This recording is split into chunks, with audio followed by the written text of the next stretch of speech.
Good afternoon, grade 5, and welcome to Maths Test Review. So, as you know, this week is test, and for today's test, we will do a math test review. Alright, so guys, if you have printed out your test, this is how your test should look like.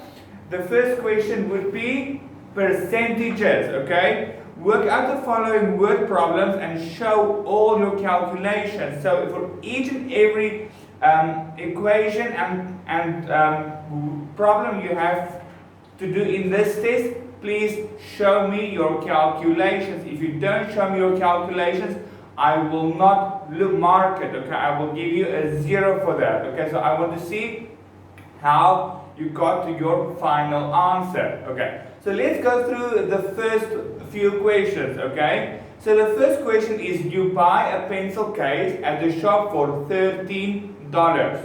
And when you arrive at the counter, it is on special with 25% discount. How much will you pay for this pencil case? So I'm going to do the first one for you and then you can do the rest. So first of all, if you read, okay, the pencil case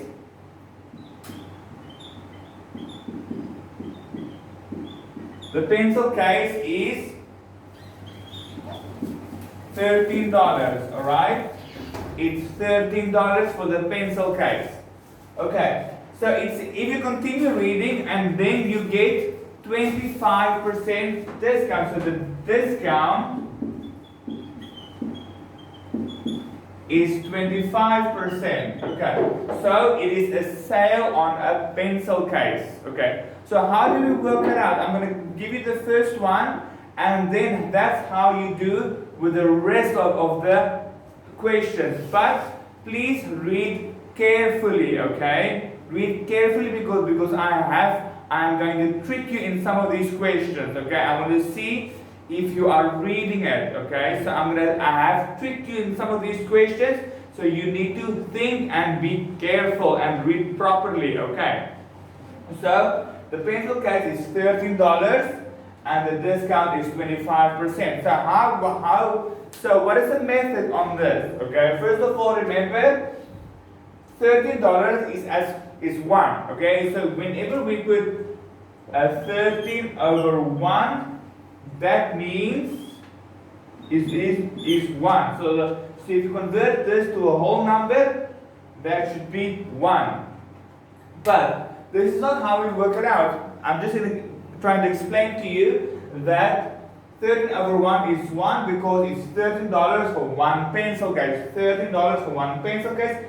13 over 1 is equivalent to the whole number of 1. Okay? So because it's 13 over 1, because this is $13 for one pencil case. Okay? So let's see how we work it out. Okay? You need to show me your calculations. If you are not allowed to use a calculator, okay?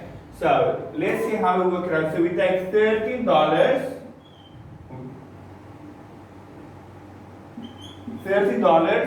and we put it over 1 because it's $13 for one pencil case. $13 for one pencil case.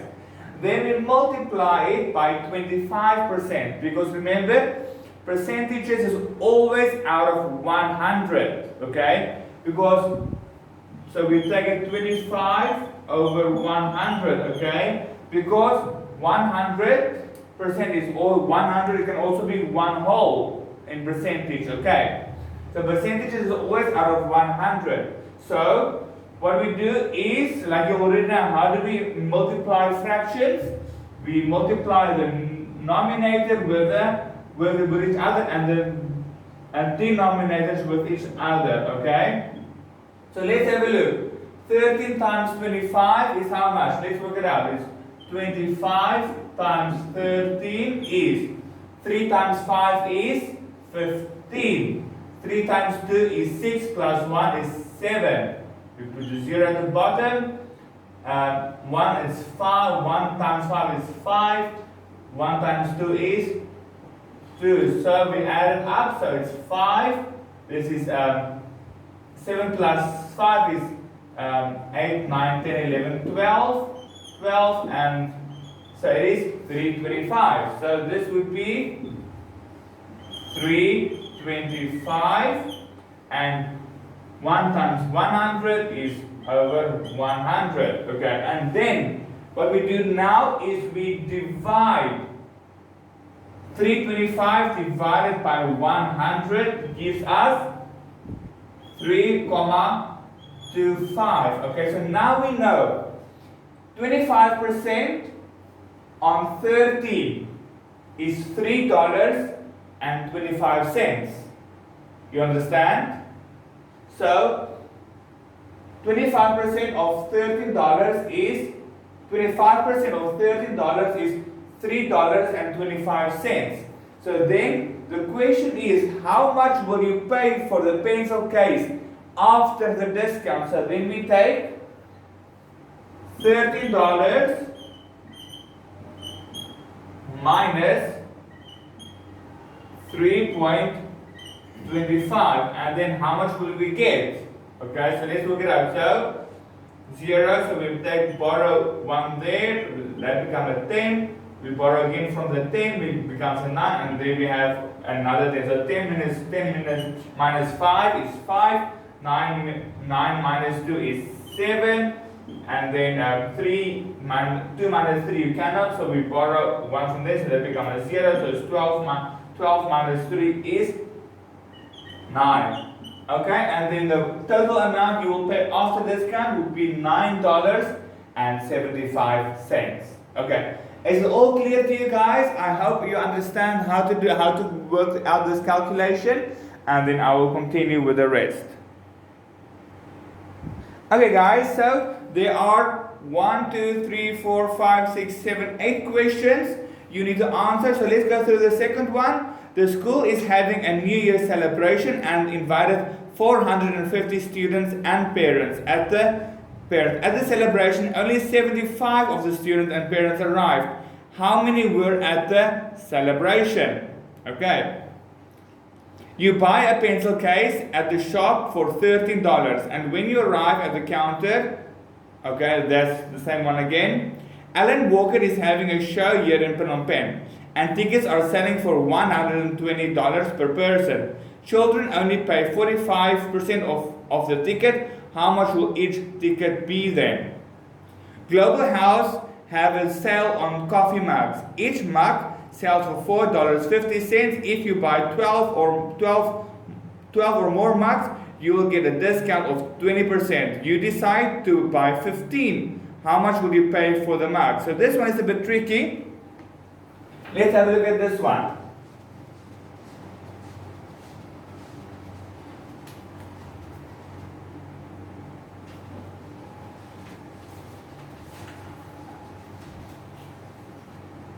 Okay, the question is, Global House have a sale on coffee mugs.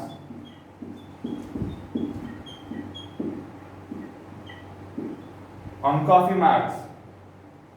Each coffee mug is how much?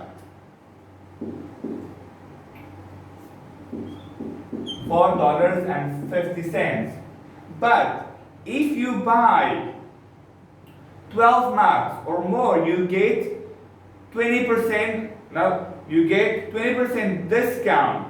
Okay, on the mugs, on the total price. Okay, this is Global House have a sale on coffee mugs. Each mug sells for $4.50. If you buy 12 or more mugs, you'll get 20% discount. You decide to buy 15 mugs. How much will you pay for 15 mugs? For example, you get 20% discount on the total price. For example, work it out. So you take 15 times, so let's do it this way. So we take $4.50 multiplied by 15, okay? So then you'll get the answer, okay? And then you take this answer and you minus, or then you work out, then you take 20% discount from the total amount. Alright, so then you discount 20% from the total amount if you had to pay them 15, if you have to pay $4.50 and 50 for one mug, but you want 15 mugs, and we discount 20% from the total amount. Okay.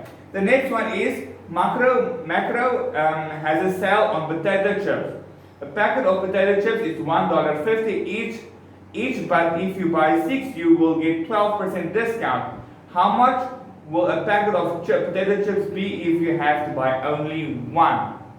Okay, so this question is, Macro has a sale on potato chips, but you want to buy 6 potato chips. In this question, I don't want the total amount, how much you will pay for 6 packets of chips. I want to know how much will each packet of potato chips be after discount.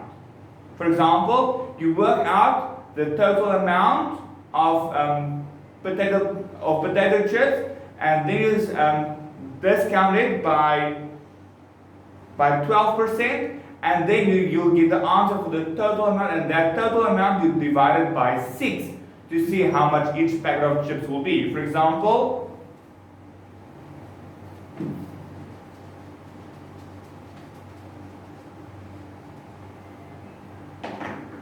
the potato chips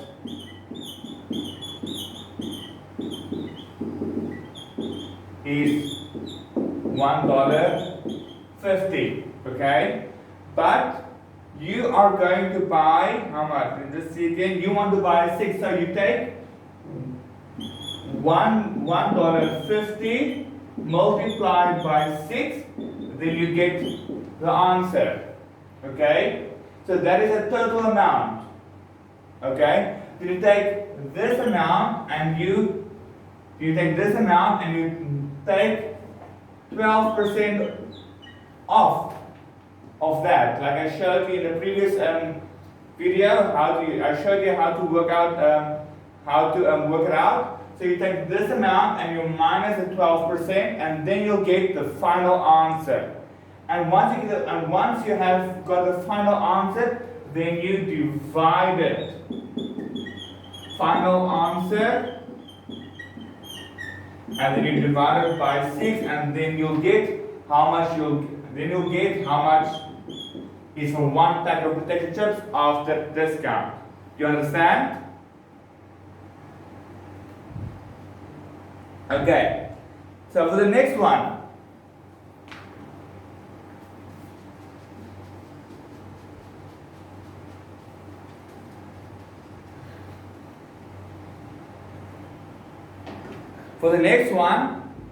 people are queuing up for a concert.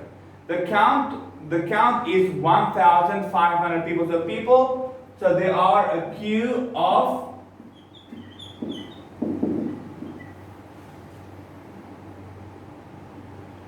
queuing up is 1,500 people.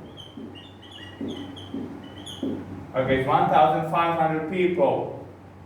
The count and the hall can only occupy, or it can accommodate, so the hall can only take up of 85% of these people.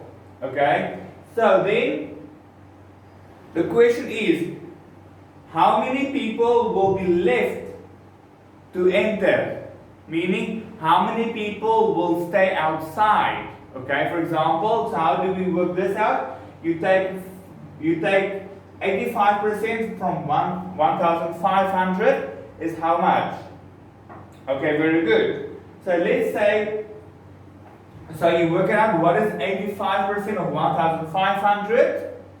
Okay, that's very good. So that is how many people will enter. But I want to know how many people is left outside waiting to enter, or they cannot enter the hall or the theater for the concert. Okay, so once you have the answer for 85 of 1,500, then you take 1,500 minus,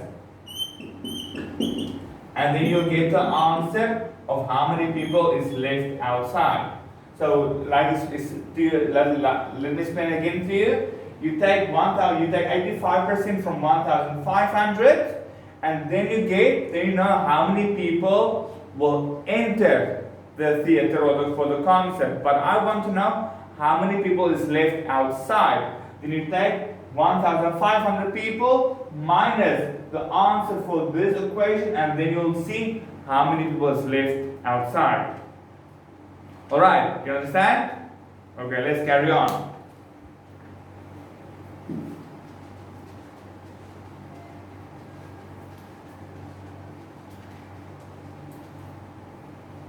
Alright, now for the next one is AirAsia has a special on flights to Vietnam. Each ticket sells for $99 per person, and you need to add another $2.95 for a booking fee. For a booking fee, so you need to, so this is for the tickets. For a ticket, and then once you purchase the ticket, they will automatically add $2.95 for a booking fee per ticket. So it's $2.95 per ticket. So $99 plus $2.95. Then you will see how much you will pay for one ticket. But if there are 5 people or more, they can get a 15% discount on the total price. So how much will the total price be? So once you worked out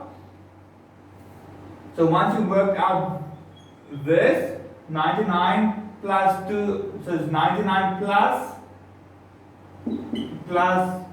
$2.95, and then you'll get the answer, and then you take that answer, you multiply it by 5 because there are 5 people who wants to book a ticket, okay? So then you take this, so you take the final answer and you discount it from with 15% to get the final answer. Okay, all clear to you? I hope so. Alright, but if you have any questions, please feel free to ask me during Zoom, okay? Then I'll gladly help you again with it.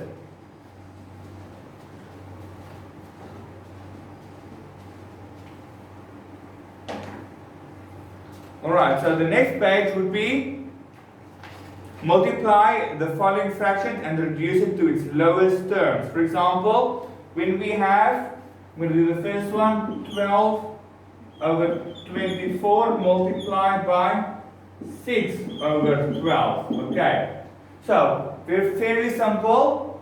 You will always multiply the numerators with each other and the denominators with each other. Okay, so 12 times 6 is 72. 12 times 24, 24 times 12, let's work it out. 24 and 12, so it will be 8, 4, 4 and 2. So it would be 8, 8, 2. Okay, so then we have 288. But now we need to reduce it to its lowest term. And how do we work that out? You must come up with a highest number that can be divided into 72 and 288. For example, 2 can go into 72 and 2 can go into 288. But that's how, so you divide by 2 and divide by 2, and then you get the lowest term. But you must find a bigger number that can go into 72 and in 288. So that's how you do it with all the other multiplying the following fractions, and that's how you reduce it to the lowest term. Okay, I want to see it, how you work it out. I want to see your calculations. Alright, so please reduce it to the lowest term, and then I will check for you. Okay, the next one would be change the following improper fractions to mixed fractions or a whole number when possible, and reduce it to its lowest term. For example, let's just do one for you quickly. Alright, so let's have a look.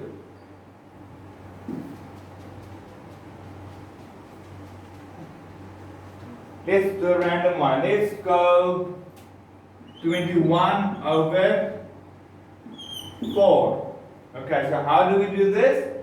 We say 4 goes into 21. Let's have a look. So it's 4, 8, 12, 16, 20, and 24. Okay, so how many times does 4 go into 21? Let's see. So it's 1, 2, 3, 4, 5. So okay, then 4. So there we go. So there will be 4 whole numbers going into 21. So it will be 5. Okay, and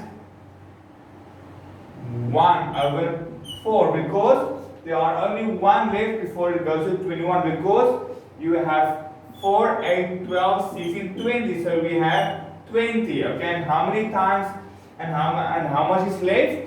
It will be 1 over 4. But let's say, for example, let's say it was 22. Okay, so it will still be the same. Okay, it will be then 5, and how much is left? It will be 2 over 4. Okay, so now we can reduce this. Okay, so in order to reduce this, we take the whole number, we bring it over to 5 again, and then 2 goes into itself 1 time, 2 goes into 4 2 times, and that's how you reduce it to its lowest term. Okay, so that's how you do it for the rest of it. But let's say this was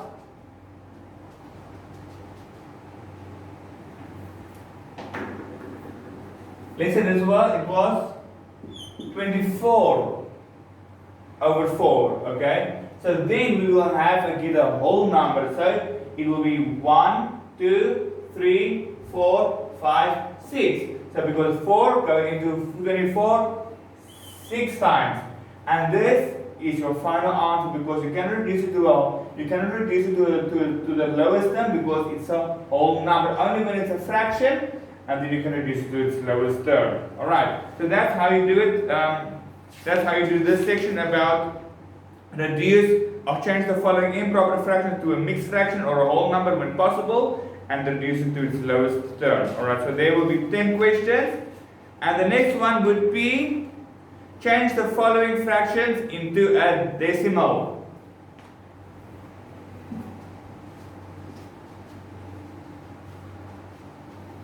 I'm going to pause the video for a while, and then I'll be back soon.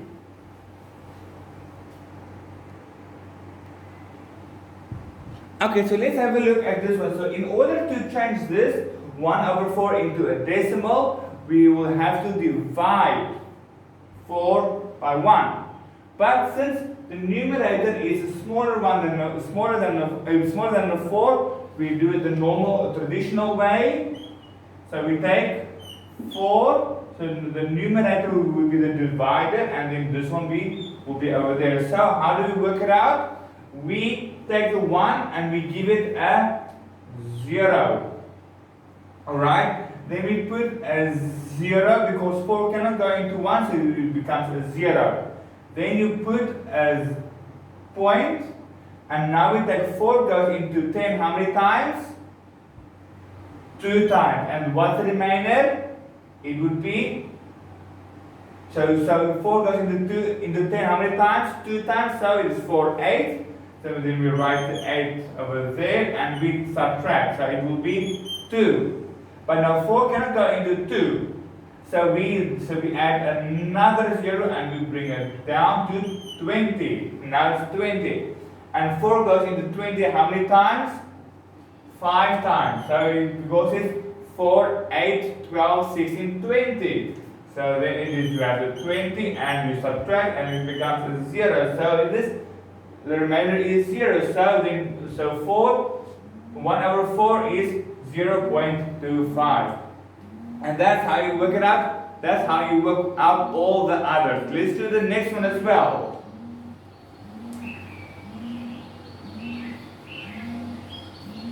Okay. Let's do the next one. We have 2 over 3. Alright?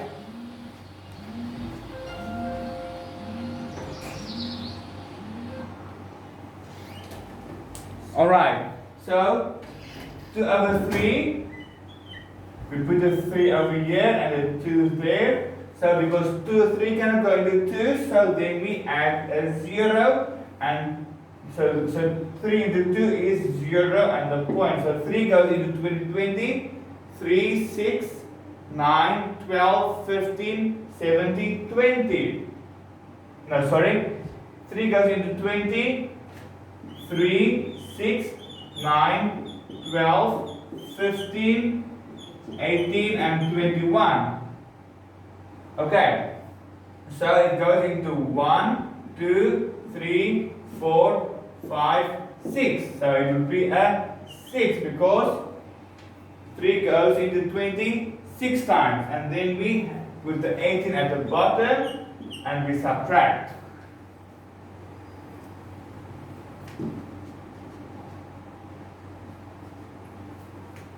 So 20 minus 18 is 2. Alright. So then we add another 0 and we bring it down to number 20, and then it's 3 goes into 20 18 times. Okay? And it's 2 left. So we make it a 66. But we can stop there because you can go because it will go 6 and 6, 6, 6, 6, 6, 6 until into eternity. Okay? So then we stop it right over there and a 0.66, or you can round it off to the nearest 10 and to the nearest 1, and it becomes a 7. Alright, so that's how you work it out, all these fractions to decimals. Okay guys, so that will be the end for the math test, and good luck, and if you have any questions, please feel free to ask me during Zoom. Bye!